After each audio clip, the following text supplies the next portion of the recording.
It is human error that results in a potentially disastrous consequence. He might just give you a wrong altitude clear too. There have been various incidences where the ATC controller has given wrong altitude clearance, due to which accidents have taken place. When VK Datta took over his shift on November the 12th, 1996, he brought with him more than 10 years of experience and proficiency as an air traffic controller. Was it possible that he had given incorrect instructions that led to the mid-air collision? The first course of action for the investigators was to replay the ATC tapes. 8 minutes from impact, Saudi 763, after takeoff, contacts VK Datta. Saudi 763 identified on departure. Climb flight level 100 initially, stand by for higher.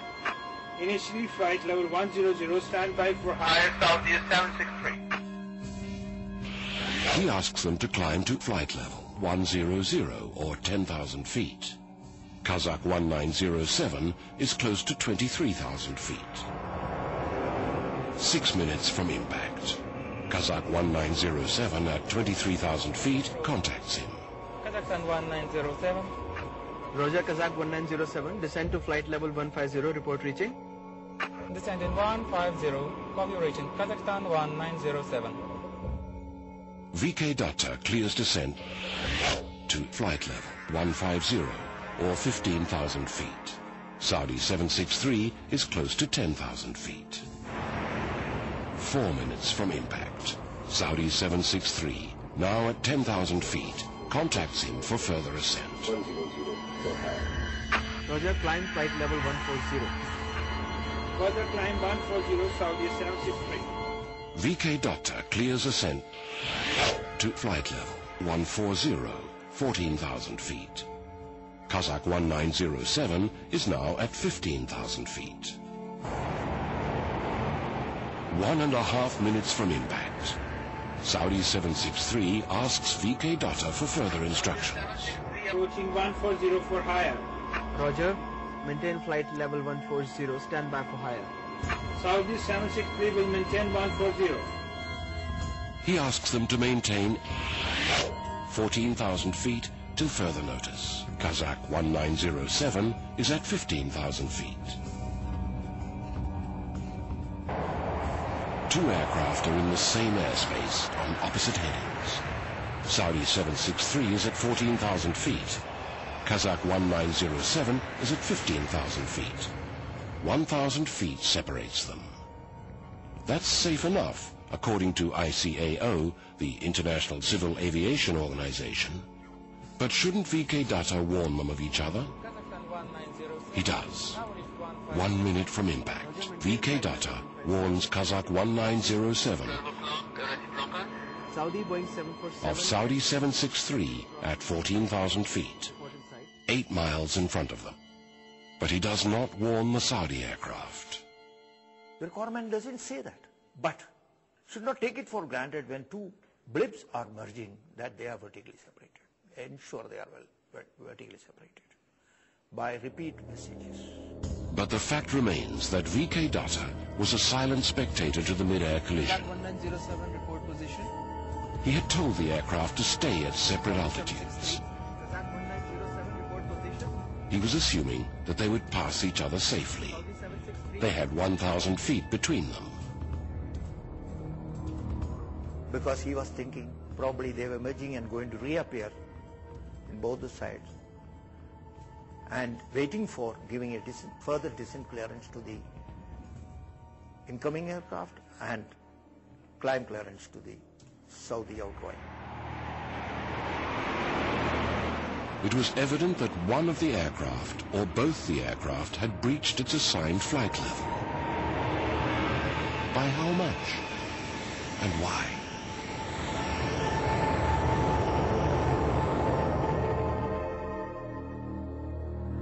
Three months after the accident, on a cold February morning in Moscow, the black box of Kazakh 1907 was cut open. The investigators heard the voices of the Kazakh crew for the first time. Kazakh 1907 1907 now reached 1500, 46 miles from Delta Papa November, radio 610. Roger. Maintain flight level 150, identified traffic, 12 o'clock, reciprocal, Saudi, Boeing 747. At 10 miles, likely to cross to another 5 miles. Report if inside. Mountain 150, Kazakhstan 907. Report how many miles? It was clear from the tape that the air traffic controller instructed the Kazakh crew to stay at 15,000 feet. He also told them to look out for the Saudi aircraft and to report back once they had sighted it. The turning point of the investigation was when the digital flight data recorder that records altitude, speed and other technical parameters was decoded. It ruled out technical malfunction. The altitude of impact could not be calculated with accuracy. It had a huge margin of error. But the graph revealed a startling fact. Kazakh 1907 had descended below 15,000 feet. This was a point which we all had in our mind at the time. Why? If a pilot is told to maintain certain level and if he doesn't maintain, there must be some reason for it. You can argue that the crew made an error and just descended, but it's the puzzling part is building up why, in fact, if they made an error, why they made an error, and trying to piece that together.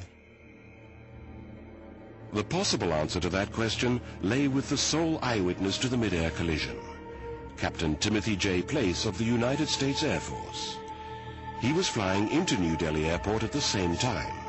He had seen the collision from 20,000 feet. We descended down beneath 20,000 feet. On the arrival, it was about dusk, and we noticed out of our right-hand side a large cloud lit up with an orange glow. At first, we thought it would be lightning, but the glow stayed and became brighter in intensity, lit up the area very bright. Two fireballs seemed to appear heading in our general direction, not in our immediate vicinity, diverging away from each other. The glow intensity of the cloud became dimmer, and the two fireballs proceeded to descend down and hit the ground.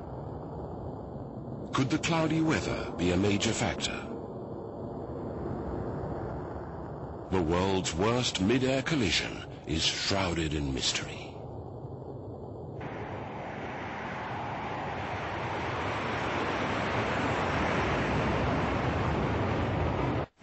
Kazakhstan Airlines 1907 and Saudi Airlines 763 collide in mid-air over the fields of Cherki Dadri in the northern Indian state of Haryana. There are no survivors in what is the world's worst mid-air collision in history. The investigators rule out error on the part of VK